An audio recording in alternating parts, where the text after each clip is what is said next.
Hola, hola, muy buenos días. Les saluda Kelly Alvear aquí en su informativo nacional. Hoy estamos miércoles 8 de julio de 2026, conectándonos a través de UNPG TV con ustedes para entregarles lo más reciente en cuanto a información de carácter local, nacional e internacional. Sean todos ustedes bienvenidos. Las elecciones seccionales dejarán sin el 14% de legisladores a la Asamblea. Finanzas públicas. Ecuador cerró junio con un déficit mínimo, pero pagando 6 veces más intereses que inversión. Ecuador, 100 agresiones contra la libertad de prensa, la libertad de expresión en el primer semestre de 2026, según Fundamedios. Reabren el paso fronterizo entre Perú y Ecuador.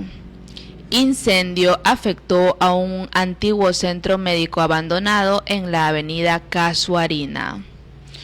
Trump vuelve a atacar a España, la califica de causa perdida y pide cortar el comercio.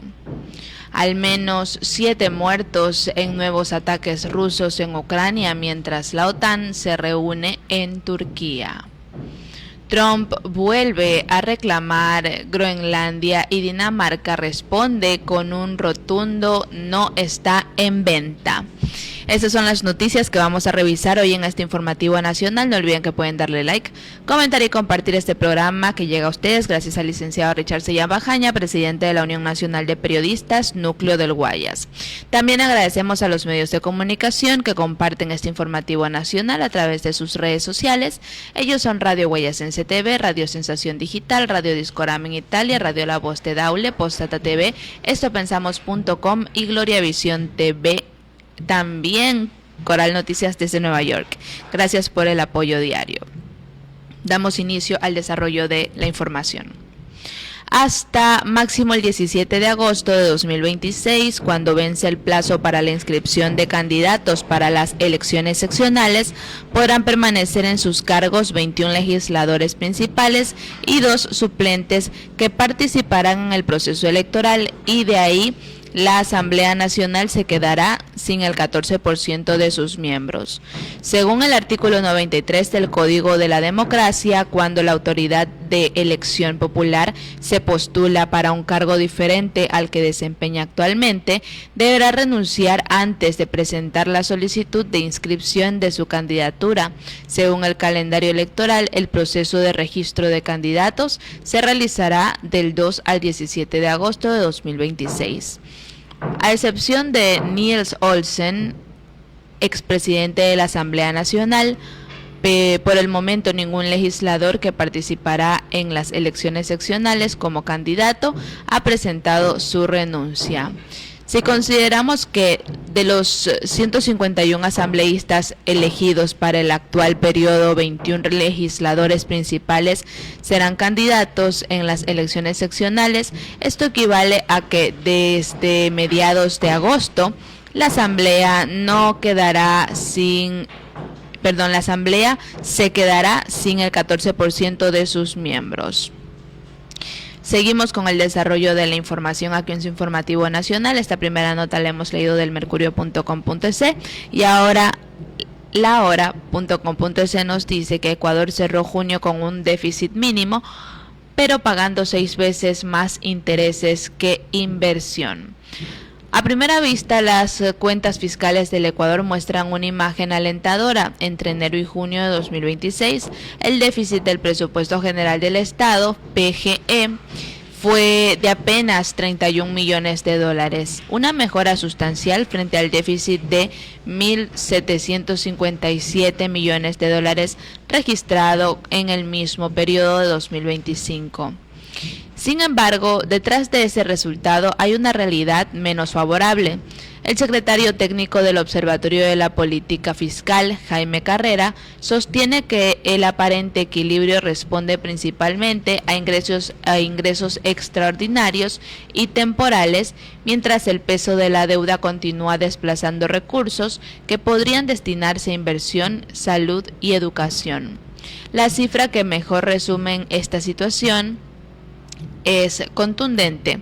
El Estado pagó 2.254 millones de intereses de la deuda durante el primer semestre, 6 veces más de lo que invirtió en proyectos públicos, que apenas alcanzaron los 398 millones de dólares. El análisis de carrera muestra que el principal impulso provino del aumento de los ingresos públicos. Entre enero y junio de 2026, los ingresos totales crecieron un 22.6%, es decir, 2.519 millones de dólares adicionales respecto al mismo periodo de 2025. Los ingresos tributarios aumentaron 782 millones de dólares, que equivalen al 9.1%, impulsados principalmente por una mayor recaudación del impuesto a la renta y del IVA. El IVA aportó 419 millones de dólares adicionales, efecto que el economista atribuye al incremento de la tarifa al 15% para determinados productos alimenticios. Por su parte, el impuesto a la renta aumentó 471 millones de dólares, favorecido por mayores retenciones a la fuente y el uso de notas de crédito para los pagos.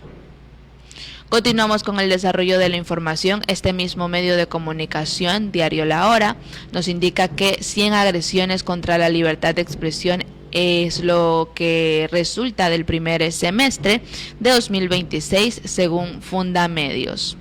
Ecuador cierra el primer semestre de 2026 con 100 agresiones contra la libertad de expresión.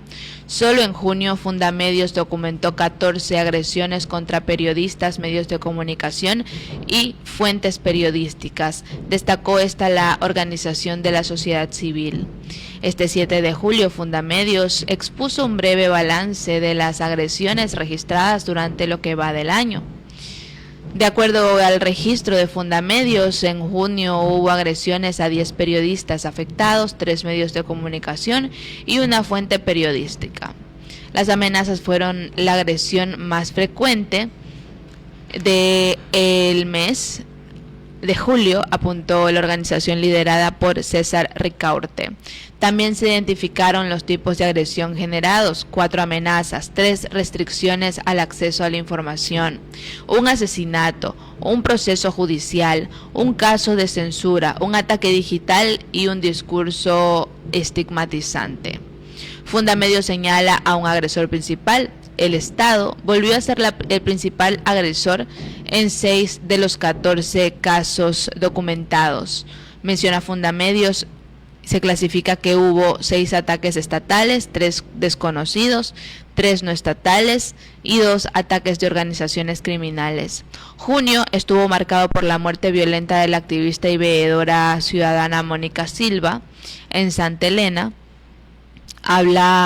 Había ella denunciado amenazas previas y era una de las principales voces que investigaban posibles hechos de corrupción en la provincia, señaló Fundamedios. Además, expresa la preocupación por el caso del periodista Hernán Higuera, que anunció que dejará de investigar el caso Progen tras denunciar represalias laborales contra miembros de su familia después de la difusión de sus reportajes. Seguimos con el desarrollo de la información aquí en su informativo nacional. Por otra parte, el medio diario Correo.p nos dice que ya reabrieron el paso fronterizo entre Perú y Ecuador. El gobierno de Ecuador anunció la reapertura de la frontera con el Perú en el tramo Macará-Latina.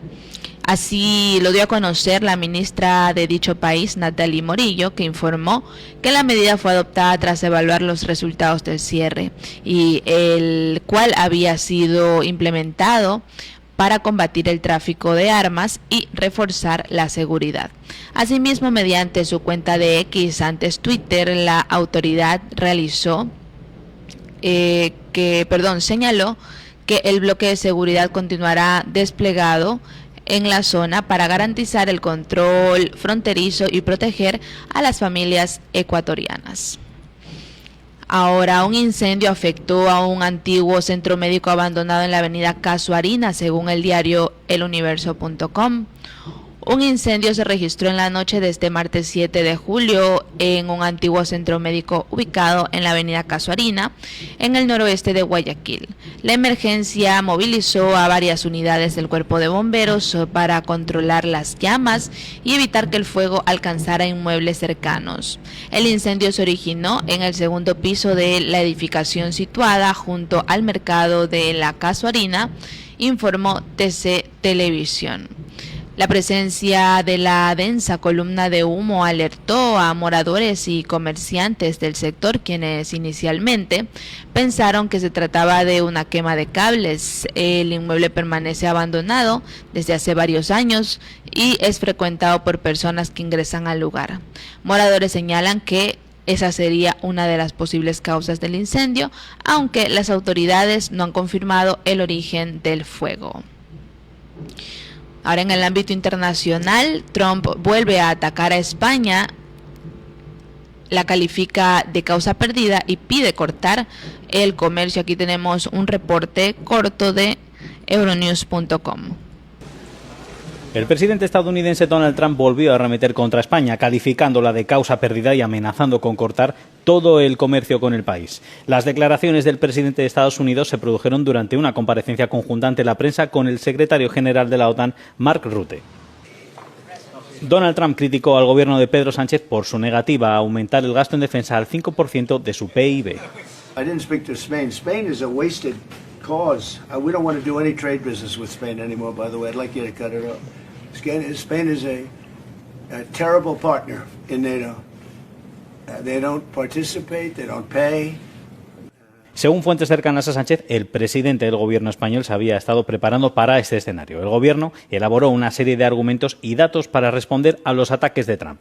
El jefe de la OTAN, Mark Rutte, defendió a España afirmando que el país ya había alcanzado el 2% del PIB en gasto en defensa debido a las exigencias de Trump. Las propias proyecciones técnicas de la OTAN sugieren un gasto del 2,1% que, según España, será suficiente para cumplir con sus compromisos. Seguimos con el desarrollo de la información. También Euronews nos dice que al menos 7 muertos son el resultado en nuevos ataques rusos en Ucrania, mientras la OTAN se reúne en Turquía. En Ucrania, al menos 7 personas perdieron la vida en los ataques nocturnos rusos, lo que eleva a 50 el número de fallecidos por ataques con misiles balísticos y drones este mes. La ofensiva contra la capital, Kiev, dejó al menos un muerto, según el alcalde de la ciudad, quien informó de que varios almacenes se incendiaron tras un ataque con misiles. Una explosión sacudió Kiev poco después de la medianoche antes de activarse las alertas aéreas, un fallo inusual que inquietó a los residentes. También se han registrado víctimas mortales en las regiones de Mykolaiv, Kharkov y Gerson. Los ataques se produjeron antes del encuentro entre Trump y Zelensky en la cumbre de la OTAN en Ankara. Y continuamos con la última información de carácter internacional. Trump vuelve a reclamar Groenlandia y Dinamarca responde con un rotundo no está en venta. Veamos este reporte. En respuesta a los nuevos comentarios del presidente de Estados Unidos, Donald Trump, en los que sugería que Groenlandia debería estar bajo el control de Washington, la primera ministra danesa, Mette Frederiksen, le recordó que el territorio danés no está en venta. En declaraciones a los periodistas durante la cumbre de la OTAN que se celebra en Turquía, Frederiksen afirmó que creía que la postura de Estados Unidos al respecto se había vuelto cada vez más explícita. The US position is unfortunately very clear on this topic. And our position is as clear as it has been all through. Greenland is of course not for sale. Frederiksen también señaló que Dinamarca y Groenlandia esperaban que sus aliados respetaran el futuro de la isla, así como la integridad territorial y la soberanía del país. Trump ha realizado en repetidas ocasiones declaraciones similares sobre Groenlandia, un territorio autónomo del Reino de Dinamarca, al tiempo que argumentaba que Dinamarca invierte muy poco en la región y amenazaba con una retirada total de las tropas de Europa. Tras este último episodio, Copenhague ha subrayado que Dinamarca sigue plenamente preparada para defender cada pulgada de su territorio soberano y espera que sus socios globales cumplan sus compromisos fundamentales en materia de defensa colectiva. Las tensiones geopolíticas se intensificaron a principios de este año, en marzo, cuando el vicepresidente J.D. Vance visitó la base espacial de Vidufik y acusó a los aliados europeos, sin aportar pruebas, de no proteger adecuadamente el Ártico, de vital importancia estratégica frente a la expansión rusa y china. Y de esta manera estamos culminando con la revisión de las noticias más recientes aquí en su informativo nacional a través de UNPG TV en Facebook.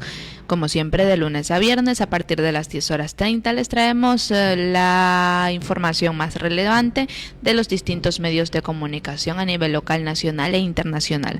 Yo soy Kelly Alvear y les deseo que tengan un excelente miércoles. Nos vemos mañana jueves, que les vaya bonito. Chao, chao. El canal de la UNP Guayas te invita a seguir de cerca su programación por Facebook Live. El canal de la UNP Guayas, en la vanguardia de la información online, por una auténtica libertad de